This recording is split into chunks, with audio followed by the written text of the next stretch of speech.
Monsieur, dame, Tangue Koki.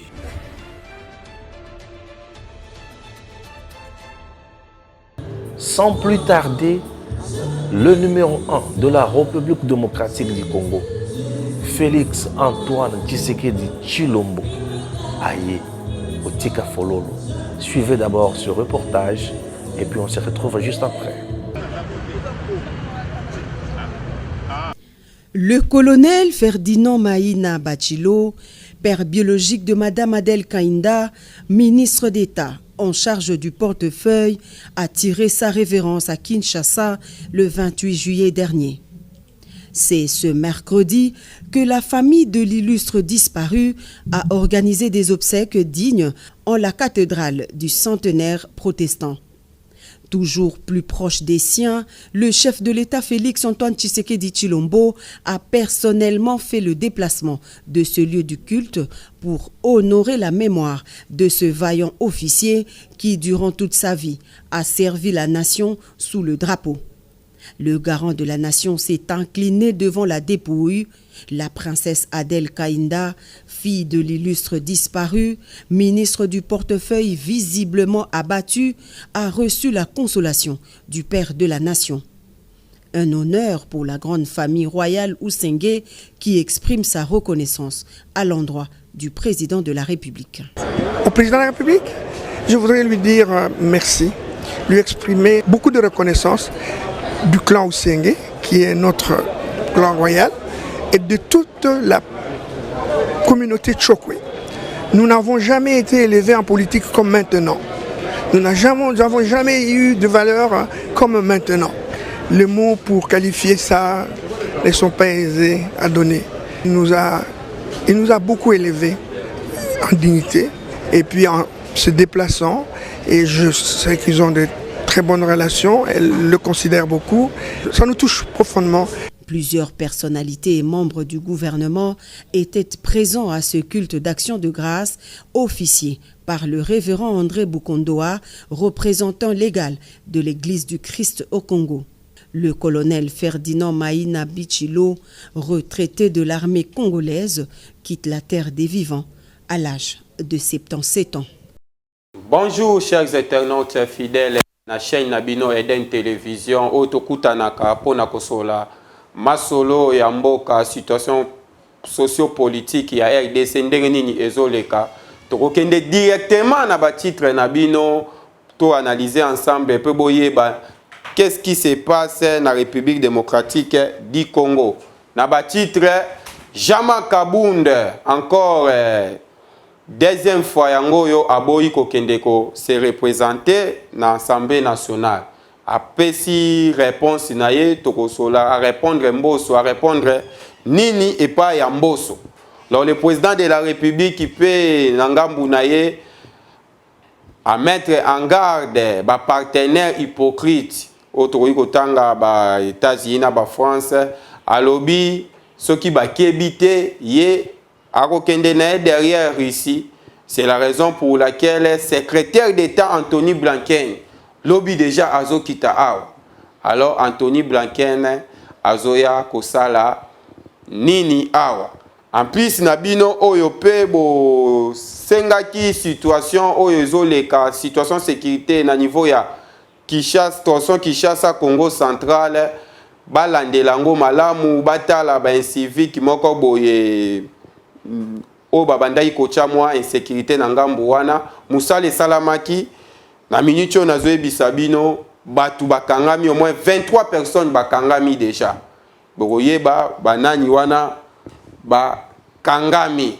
Encore merci beaucoup nabino tout oyo bozaka fidèle na chaîne nabino Eden Télévision otomemela kabino masolo ya bien concernant situation politique ya mboka na biso tokende directement na o etali ngambu ya Assemblée nationale. Mais avant tokende na Assemblée nationale vi eza dossier ya Jama Kabunde o déjà pe ya pesa ki position na ye alobaki ya kosala opposition moko farouche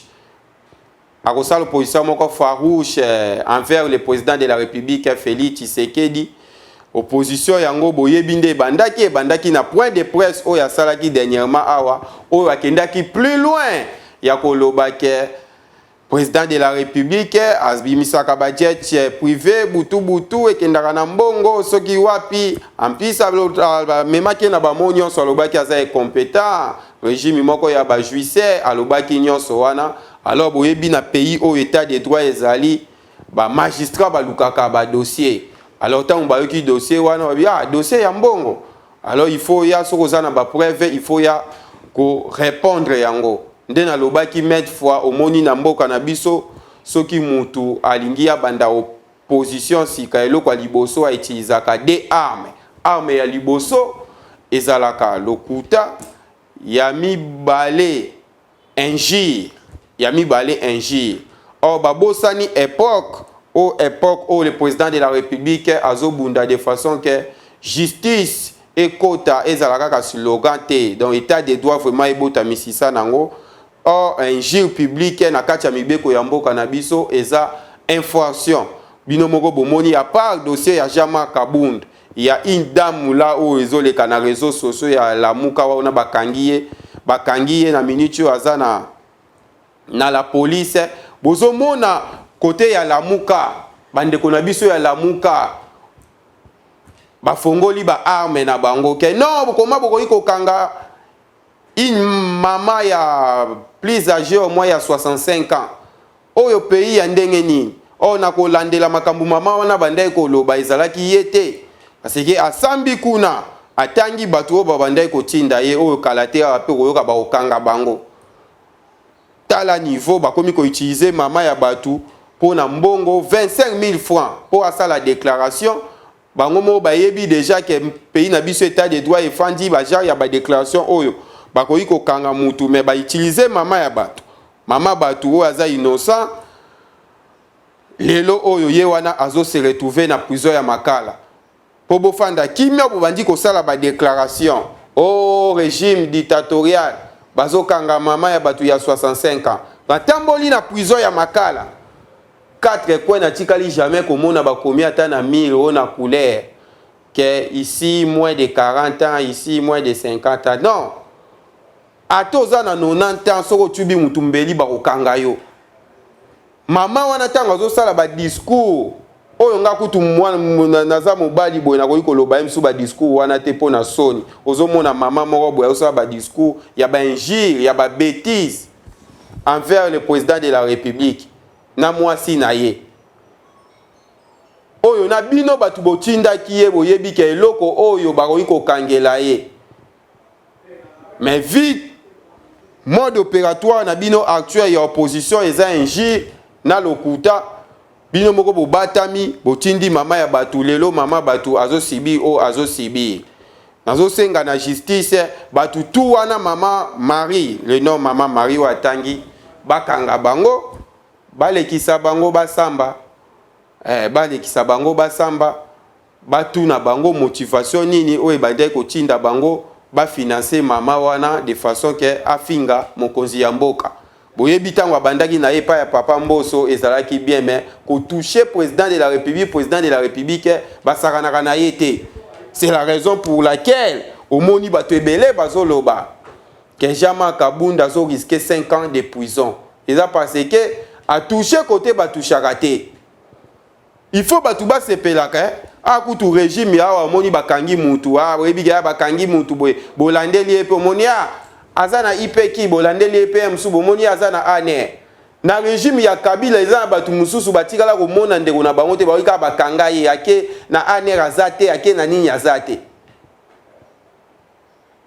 Alors l'état de droit, liberté d'expression et ça libertinage te. Tant maman wana bakangi ye nde ekomi yo règlement de compte mais tant bakanga ki Gilles Kaloubi awa pona xénophobie bo sepela ki bobeti maboko. Je me souviens encore à l'époque il y a Gilles Kaloubi ba melaki na ba champagne ba biwa voilà tant bakangi maître Joël Kitenge awa bokosola kite mais tant bakangi mama oyo kutu maître Joël Kitenge zaki affaire kutu ka na ministre mais oyo afingi président de la République na mwasi na ye tant bakangi ye ekomi obo bimisa ba âge na ye ebandaki na 60 ans lobi na landi âge na ye komi 65 ans ezomata tibo komisa mama wana na 80 ans. Là voilà tolobaki régime babundisaka yango par rapport ya Moussa nango sur le terrain. Opposition a combataka le régime au pouvoir par rapport ya bilan. Lelo ba sentir déjà que na o etali bilan et kozala moi passe. Parce que au kende na côté nini, au kende na budget et au simbate. Kuta régime o eza actuel ekuta ki budget na 4 milliards, lelo commission yango na 11 milliards. Au kende na nini na éducation et ko simbate. C'est la toute première fois gratuité et enseignement ezala effectif na régime oyo. Au kende na côté nini, ya santé et ko simbate. Parce que c'est la toute première fois fonctionnaire ya l'État na famille na ye bazwa bango en charge na santé.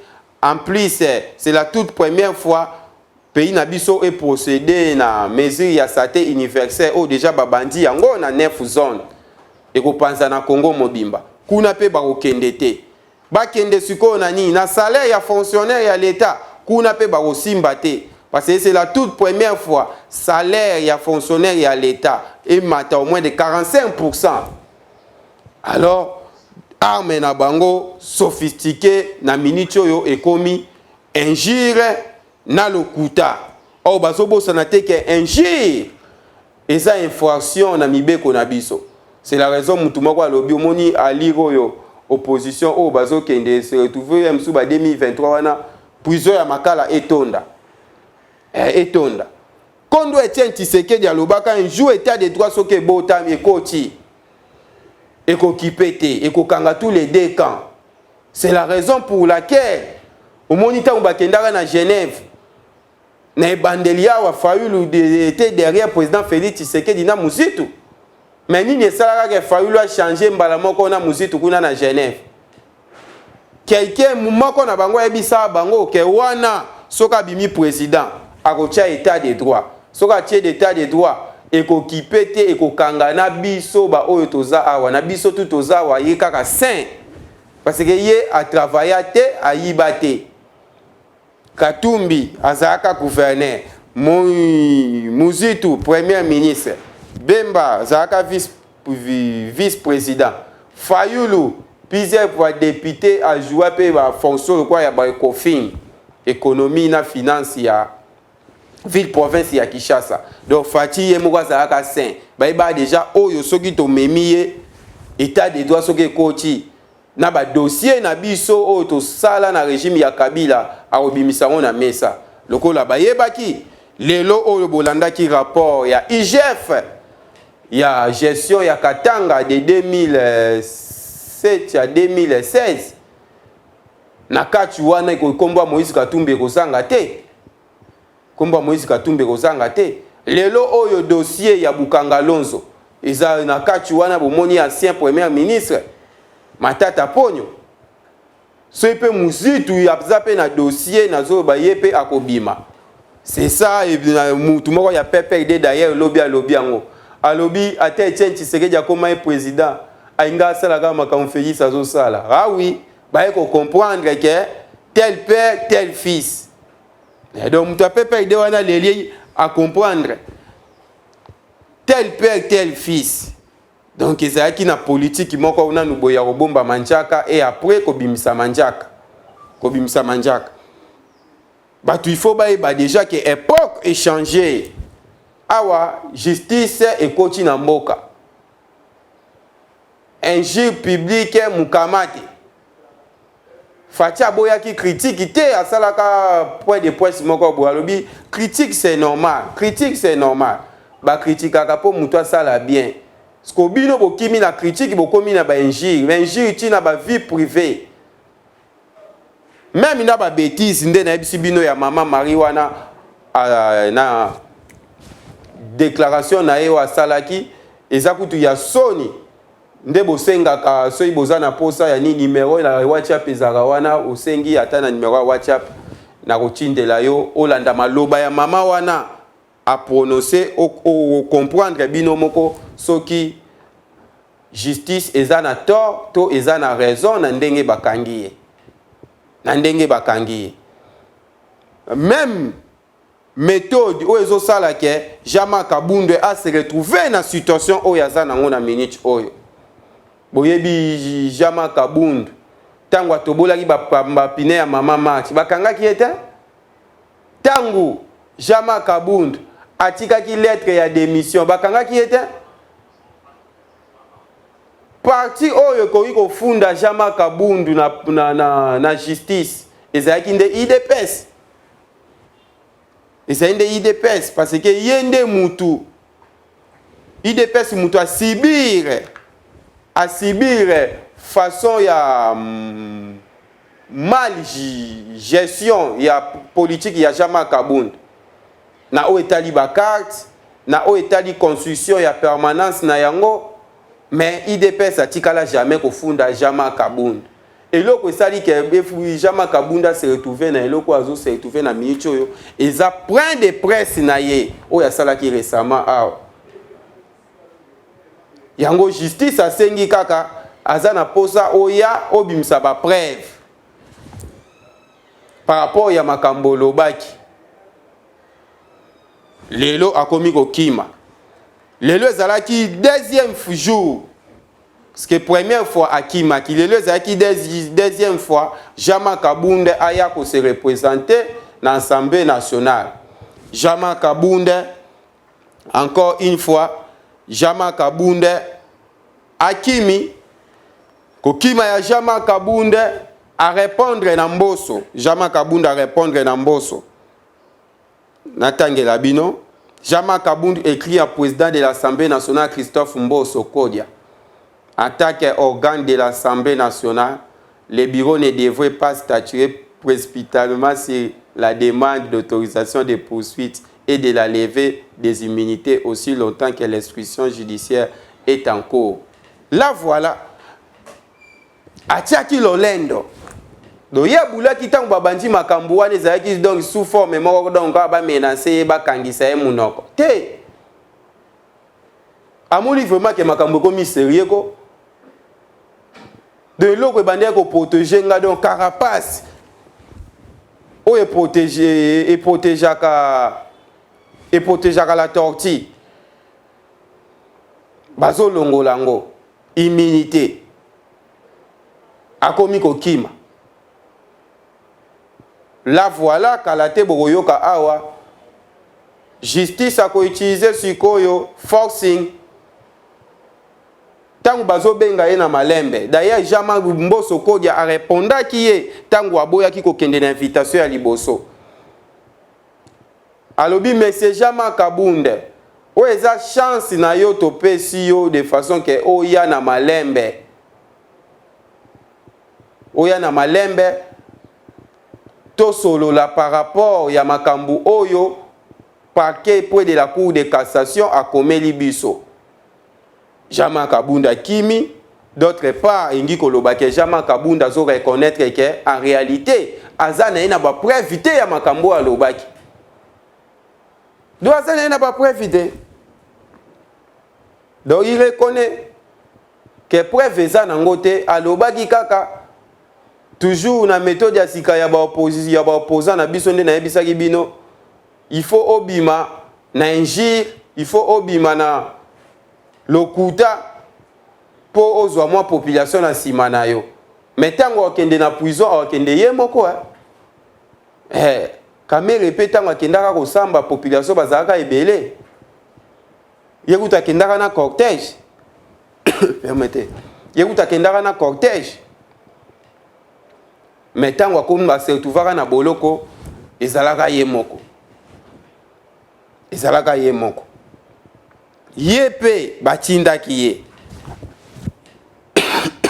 permettez ye pe batindaki ye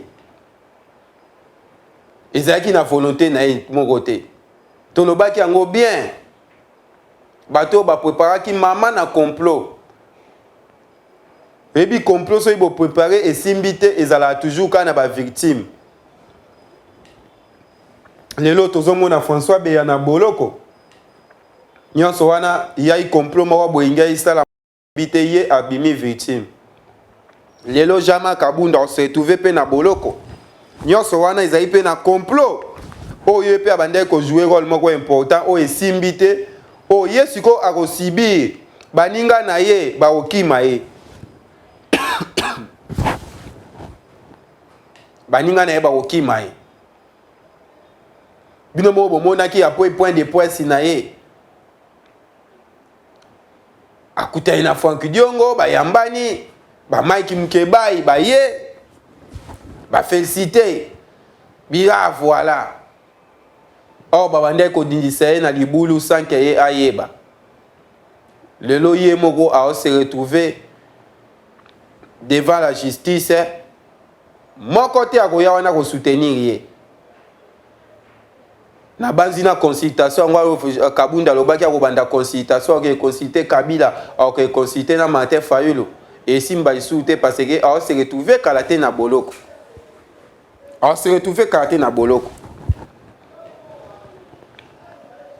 Alors ndenge to sanosaki na ebandeli boyebi situation sécurité ya mboka jamais tokoki ko zangisa na maso na biso botunaki arrivé ya Anthony Blinken secrétaire d'État américain azoya lobby. Anthony Blinken azoya kosala nini?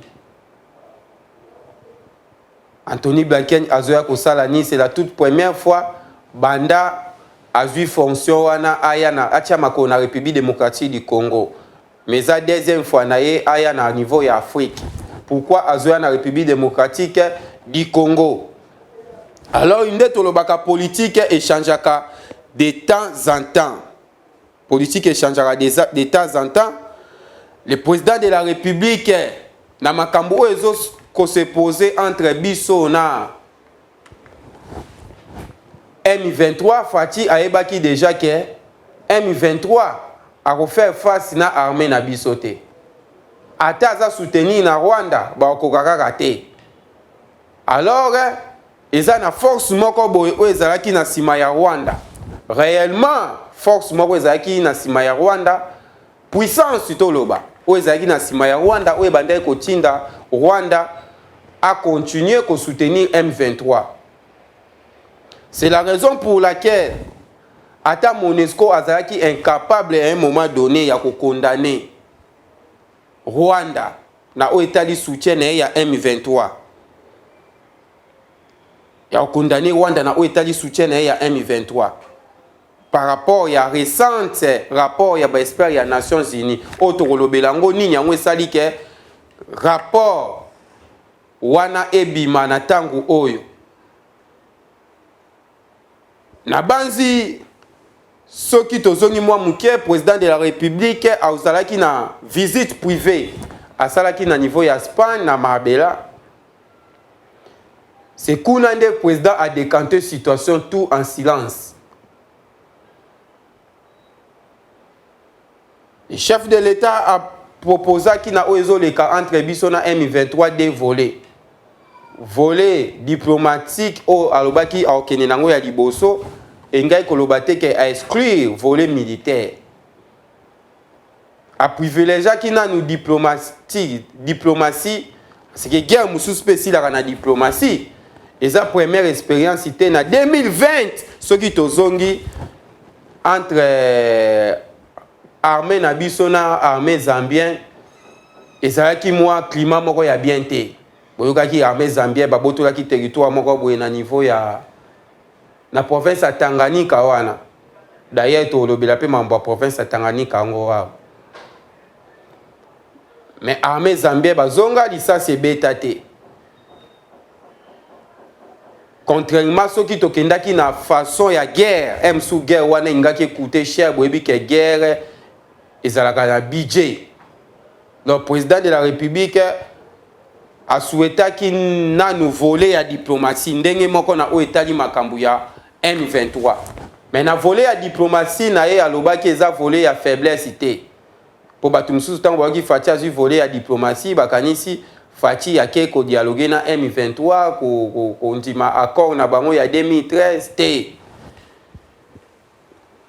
D'ailleurs côté wana déjà azalaki déjà clair. Baki le seul moyen ya M23 ya coopérer na biso ezaba déposer minduki pe ba s'adhérer na programme ya PDDRCS où il a ici programme ya désarmement, démobilisation relevant la communauté et stabilisation. Là bakoya wana bo déposer minduki ba étranger bazongi na mboka na bango selon résolution o ebimaki na Nairobi. Alors, on comprend que ni résolution à Nairobi, ni Angola, Kagame a beau y respecter, à moko parce que Kagame a dit déjà que la résolution ou ebimi wana ezalaki en faveur na bangote. D'ailleurs, il y a Angola na lobaka ngo déjà, il y a Angola na ndimite Kagame a respecter yango. FDLR bazonga na Rwanda a rolinga ngote. Alors, esengaki sikoyo diplomatie moko ya haut niveau. Diplomatie moko ya haut niveau. Soki tozongi le 15 juin. Le 15 juin 2022 kaka ya année oyo. Par rapport à la situation où ezo le kawana Monesco a salaki rapport na c'est-à-dire point de presse ya Monesco ngo ezalaki prononcé et pas ya Frédéric Harley ou ya commandant de liaison ya Monesco na FARDC. Na point de presse wana Frédéric Harley alobaki nini soki tolanda ki bien. Frédéric Harley na point de presse wana ya Monesco alobaki boye que jusque là biso Monesco toza na preuve mon côté ozo lakisake armée rwandaise bazo soutenir M23. Or avant à ça la point de presse wana RDC déjà a kende kotika na Sirégel ba preuve ozo lakisake armée rwandaise bazo soutenir M23. Parmi ba preuve tozaki na ba botine ba teni na des militaires kutu rwandais oyo tokangaki. Mais malgré wana Monesco alobaki non ba preuve ezaka kate. Or, toyebi bien Monesco là c'est les occidentaux. Nde balobaka muntu moko alobaka Monesco ezalaka kamba makana secrétaire général kaka pour président nango ezalaka nani. Moko répondait alobi a président ya Monesco ezalaka États-Unis d'Amérique. Akoka pe kozala na raison parce que Monesco c'est les États-Unis d'Amérique. C'est la raison où il y a une situation de embargo. Il y a RDC. Normalement, il y a défendre RDC à la Monesco. Pour y aller, il y a 22 ans à vivre à Makambole Kaka. Mais Monesco a kangaki monokonyo soana parce que les États-Unis, la France, la Nani, la pesa qui positionne à Bango ya ko prolonger embargo. La pesa qui positionne à Bango, il faut pas prolonger toujours embargo. Alors, qu'est-ce qui se passe au juste? Le même Monesco, le 15 juin, a sali déclaration. Il y a Kolobake, armée rwandaise, et ça, preuve monte gazo soutenir M23. Le même Monesco, le 4 août, espère na bango sali rapport, balobi que armée rwandaise, ils ont soutenir M23. Pourquoi différence wana? Nini esali changement oyo nde na lobaki kokende ya président na mabela président de la République ayambaki ba émissaire président de la République ayambaki ba émissaire ya États-Unis d'Amérique expliquer ki bango situation sécuritaire ndenge zoleka na mboka ayebisa ki bango clair fatia kendaki gauche droite te ayebisa ki bango clair que na minute oyo bino boza censé ya ko soutenir ngai parce que to signa na bino na 2019 P4 boyebi P4 la qui si partenariat privilégié ya paix et prospérité mais si le terrain na so sentir eloko mon côté RDC na conseil de sécurité pour prolonger embargo ya Minduki bino bozali parmi ba pays oyo ba soutenir prolongement wana aussi longtemps boyebi ke na minute oyo tozo faire face na situation sécuritaire oyo ezo senga armée na biso azala équipé. Alors na lingi na yeba positionnement na bino avant biso pe République démocratique du Congo tozwa position wana le président de la République démocratique du Congo nde aebisi ba émissaire au balanda qui est en Espagne. Les émissaires wana kozonga na bango na États-Unis d'Amérique batika ki rapport na Sénat américain. Na commission ya Sénat américain o étudiaka na politique ya étrangère. Tant bazui rapport wana ba moni danger oyo États-Unis azana ngo soki a perdre République démocratique du Congo. Ba moni danger oyo azana ngo ba binono eloko tokoki kotika boete. Bolanda ki président ya commission ya Sénat américain a zui document a commis na administration Biden. Administration Biden ezalaka géré et pas ya secrétaire d'État Anthony Blinken o akoya lobby tozo kende malembe pour bo comprendre. Tozo kende malembe pour bo comprendre. Commission ya Sénat américain ba komeli na administrateur na administration Biden ba lobby il est urgent de sanctionner Rwanda na tous les plans militaires, ba formation, ya ba casque bleu na bango, y compris mbongo oyo topesaka bango chaque année. Ce que na lobaki à Rwanda a vivaka na ba don, à part pillage ya ba ressources naturelles ya RDC, Rwanda vivaka pe disu na ba don. Rwanda vivaka pe disu na ba don. Alors le problème c'était quoi? Tant que komeli administration Biden peut batali moni non, c'est vrai. Aussi longtemps biso tozo jouer na DG, aussi longtemps to risquer de perdre la République démocratique du Congo. Si les États-Unis, ou lelo, c'est la République démocratique du Congo. De les la République démocratique du Congo nde akoki kokwisa États-Unis d'Amérique parce que dernière bombe oye beta na Japon matière nango bazwa awa ya onde mutu esalaka États-Unis lelo azala puissance azala puissant soki ba perdre biso abupia. C'est la raison pour laquelle États-Unis est dépêché secrétaire d'État na bango Anthony Blinken oyo azoya mukolo ya lobby mardi azoya awa. Alors bolandi koya na ye d'ailleurs le hier azalaki na Afrique du Sud. Akepe na Afrique du Sud na même eloko ayeli awa. Parce que Afrique du Sud peut se rendre compte petit à petit ba komi ko perdre ye. So landi Afrique du Sud akoti na groupe oyo Russie, basali Russie, Chine, Iran, na Afrique du Sud. Donc basali mon groupe mon le roi appelle l'OTAN na bango. Abandai non Afrique du Sud. Koya na ye azoya awa. Donc lobinde azokoma awa. Sikoyo awa bolanda bien. Koya na ye awa azoye la nini. D'ailleurs boyoki déjà na ba journaux ba lobby.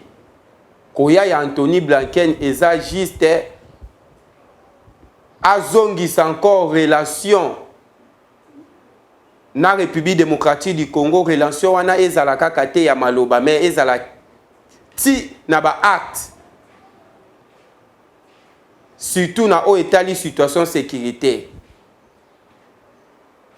Le président a lobby bango clair. Une fois vous soutenez ngai te ngai nazo partenaire mususu. Nazo partenaire mususu.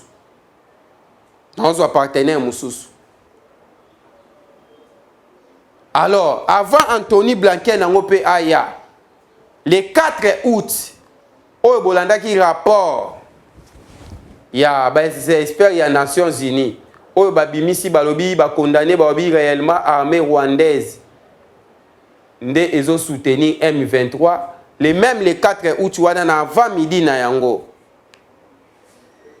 États-Unis a dépêché qui déjà ambassadeur Linda Thomas Greenfield, ambassadeur na bango a se retrouvé qui na Uganda. Tango ake na Uganda na avant midi simana po kwa déclaration et ko bima ya Nations Unies que Rwanda zo soutenir M23. Nini ambassadeur wana kende ko sa na Uganda? Kokoma ya ambassadeur wana komi na Uganda toujours kaka ko faire pression na politique ya Uganda po ambassadeur ya Russie Sergei Lavrov tango aye awa na Afrique atamboli na ba pays, atamboli na Egypte, atamboli na Éthiopie, atamboli na Congo Brazzaville, atamboli na Uganda. Ya kendaki na Uganda na biloko mibale. Kokebisa bango nanu kokangama na Russie, en plus koyebisa bango babima na masolo ya M23. C'est la raison pour laquelle bomoni réponse ya Museveni et pas ya ambassadeur wana. Museveni répond ambassadeur wana lobi on ne peut pas nous intimider. Okoki kopesa biso ba injonction te.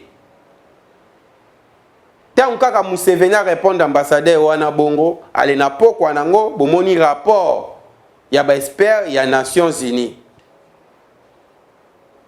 Et kobima balobi armée rwandaise ezo soutenir M23. Pour vous dire que la MONUSCO azalaka na ba rapport. Ba rapport wana la plupart ya ba rapport wana kaka bango moko MONUSCO ba gela kango. Pourquoi ba gela ka ba rapport wana? D'autre part,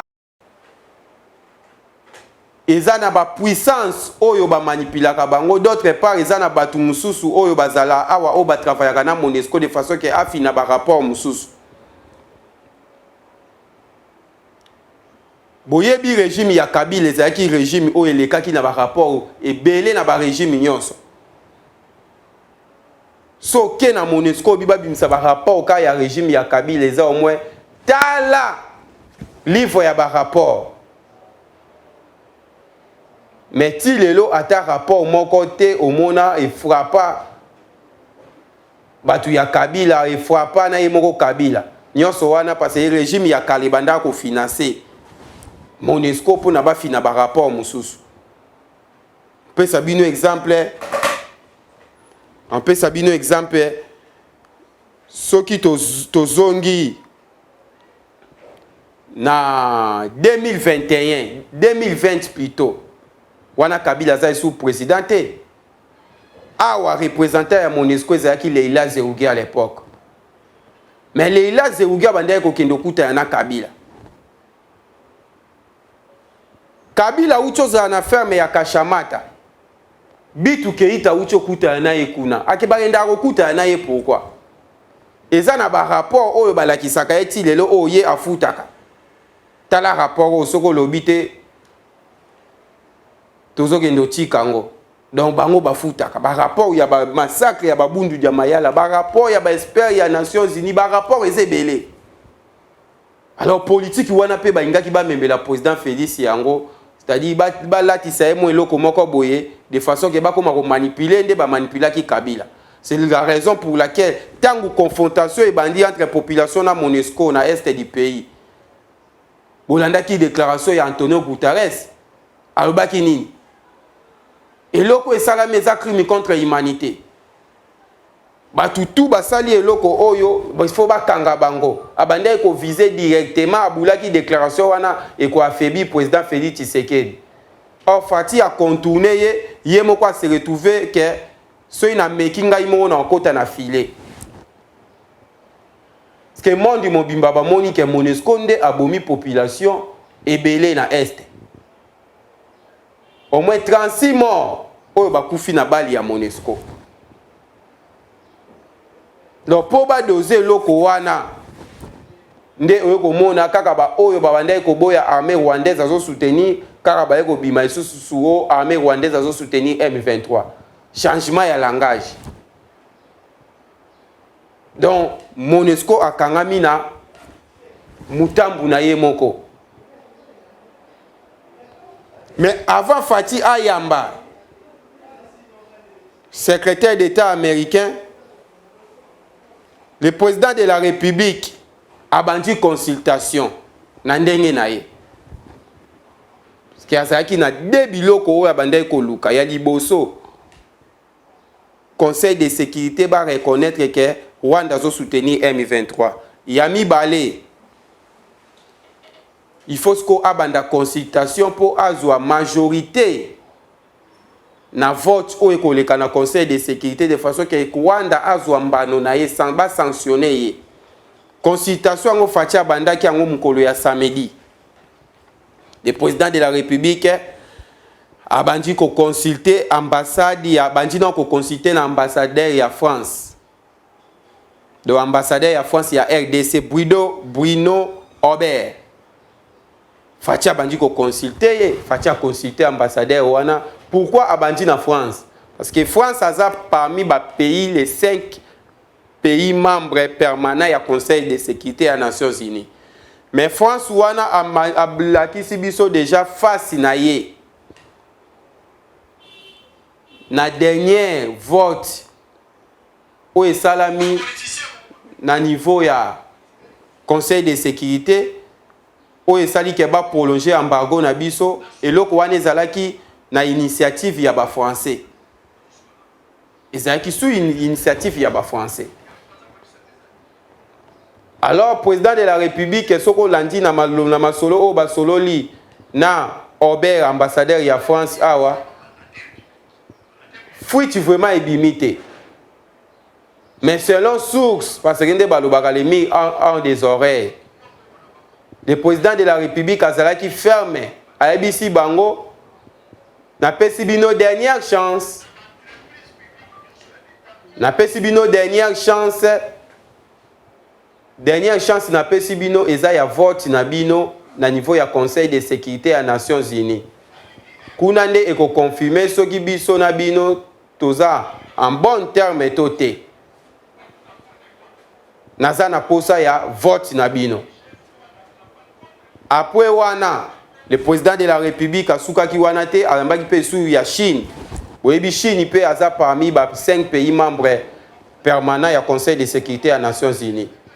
D'ailleurs, batu ba condamna ki babi pourquoi na makambo zo posé entre Chine na Taïwan et RDC à poni à côté de Chine. Oui, c'est clair.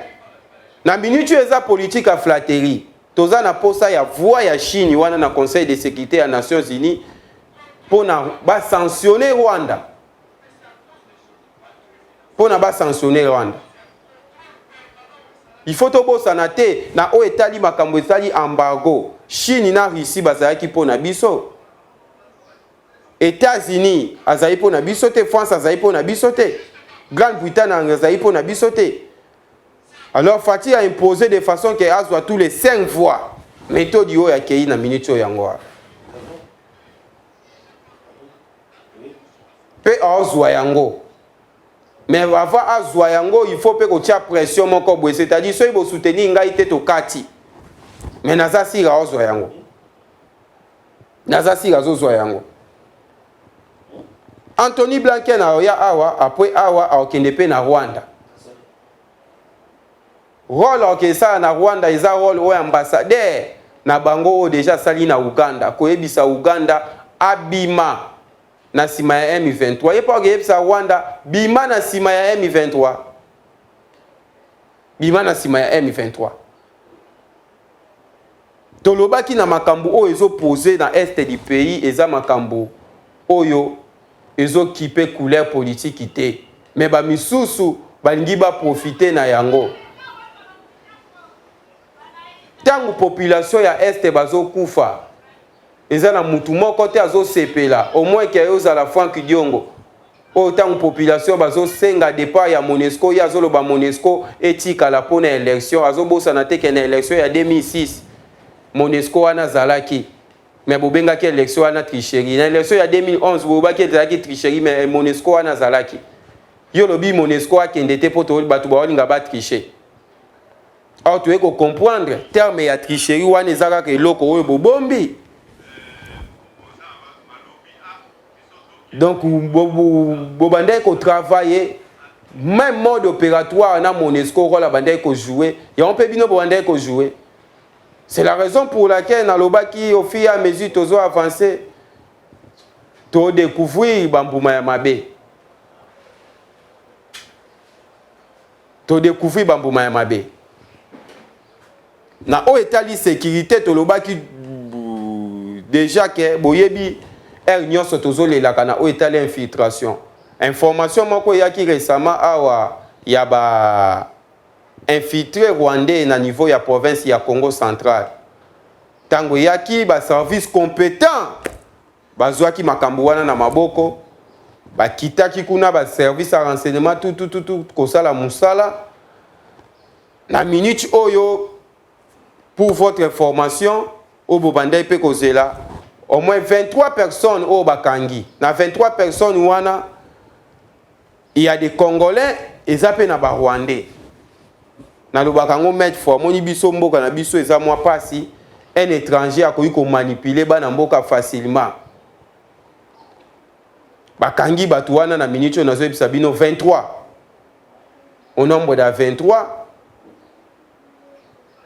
Oyo baza ba Rwandais baza na kati ba Congolais pe baza na kati ba mutu bapesaki bango mission ya ko créer climat ya insécurité na tension entre Kinshasa na Congo central. Donc bazwaki na tina mwanda